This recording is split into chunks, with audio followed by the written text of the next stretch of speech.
Assalamualaikum warahmatullahi wabarakatuh. Perkenalkan, nama saya Kemal Firman dari Kamadani. Di sini saya akan menjelaskan tentang hukum perjanjian bersama teman saya Muhammad Fikri dan Singgi Pradana. Yang pertama yaitu pengertian dari hukum perjanjian. Menurut KUH Perdata pasal 1313 KUH Perdata, perjanjian adalah suatu perbuatan dengan mana satu orang atau lebih mengikatkan dirinya terhadap satu orang lain atau lebih. Dan menurut para ahli, menurut Prof. Subekti, perjanjian adalah suatu peristiwa di mana seseorang berjanji kepada orang lain atau di mana dua orang saling berjanji untuk melaksanakan suatu hal. Dan menurut Prof. Setiawan, perjanjian adalah hubungan hukum antara dua pihak atau lebih berdasarkan kata sepakat untuk menimbulkan akibat hukum. Dan selanjutnya ada unsur-unsur perjanjian. Yang pertama ada pihak-pihak yang terdapat dalam pasal 1313 KUH Perdata. Yang kedua ada kesepakatan dalam pasal 1320 ayat 1 KUH Perdata. Yang ketiga ada objek tertentu pasal 1320 ayat 3 KUH Perdata. Dan yang keempat yaitu suatu yang hal pasal 1320 ayat 4 KUH Perdata. Dan selanjutnya ada syarat sah perjanjian. Syarat sah ini terdapat dalam pasal 1320 KUH Perdata, yang dimana yang pertama yaitu sepakat mereka yang mengikatkan diri. Yang kedua ada cakap untuk membuat perjanjian dan suatu hal tertentu dan sebab yang halal. Selanjutnya adalah makna-makna dari syarat tersebut. Yang pertama yaitu sepakat mereka yang mengikatkan diri itu adalah harus ada kesepakatan bebas tanpa paksaan, penipuan atau kekhilafan. Jika ada unsur paksaan atau penipuan, kesepakatan bisa dibatalkan. Yang kedua ada kecakapan untuk membuat perikatan, yang artinya para pihak harus cakap untuk hukum, dan harus cakap ini harus sudah berusia 21 tahun ke atas atau sudah pernah menikah dan tidak berada dalam pengampuan. Selanjutnya suatu hal yang tertentu, artinya adalah objek perjanjian harus jelas, minimal harus ditentukan.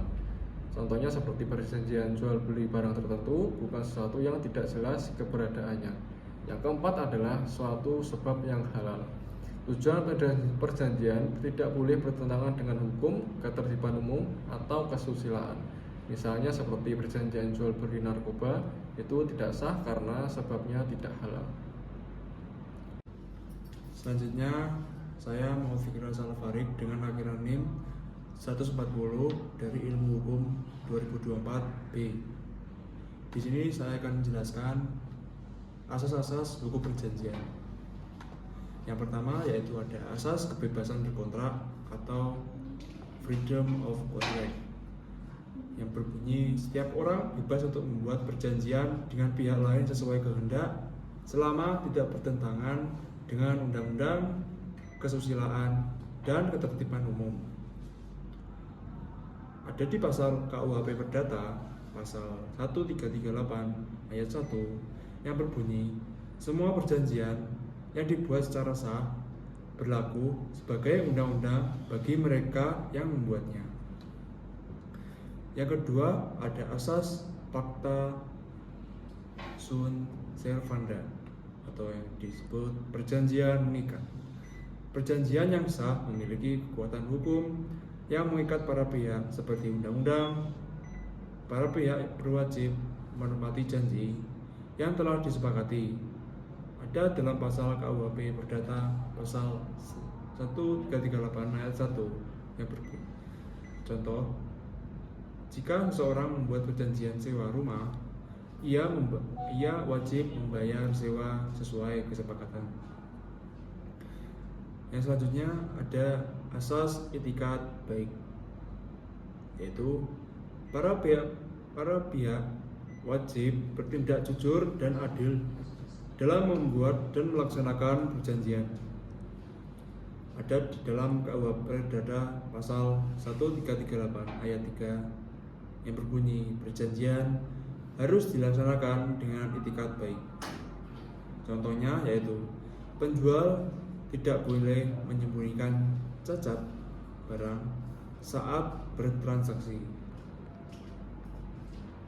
Yang keempat yaitu asas konsensualisme, yaitu perjanjian dianggap sah apabila ada kesepakatan antara para pihak meskipun belum ada pelaksanaan atau penyerahan objek. Ada di dalam pasal KUHP Perdata pasal 1320. Syarat sah perjanjian adanya kesepakatan. Contohnya, perjanjian jual beli sah walaupun barang belum diserahkan selama kedua belah pihak sepakat. Perkenalkan, nama saya Sini Pradana Kumara Mardika. Di sini saya akan melanjutkan presentasi dari Kemal Firmanda dan Saudara Fikri, yaitu pada jenis-jenis perjanjian.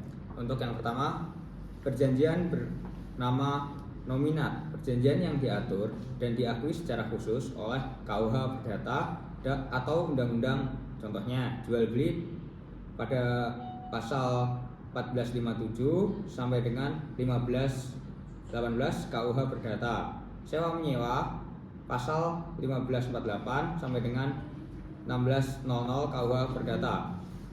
Pinjam meminjam pasal 1768 sampai dengan 1777 KUH Perdata.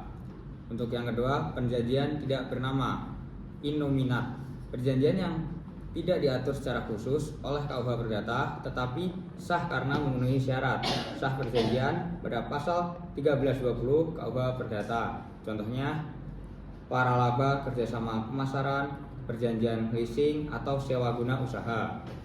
Untuk yang ketiga, perjanjian timbal balik, kedua pihak saling memperoleh keuntungan dan menanggung kewajiban. Contohnya jual beli, penjualan menyerahkan barang, pembeli membayar harga. Sewa menyewa, penyewa membayar sewa, pemilik menyediakan tempat. Untuk yang keempat, perjanjian cuma-cuma, hanya satu pihak yang memperoleh keuntungan, pihak lain tidak memperoleh imbalan. Contohnya hibah, seorang memberikan tanah gratis kepada orang lain, atau sumbangan donasi. Contoh perjanjian dalam kehidupan. Untuk yang pertama, perjanjian jual beli, kedua perjanjian sewa menyewa, ketiga perjanjian kerja, keempat perjanjian pinjam meminjam.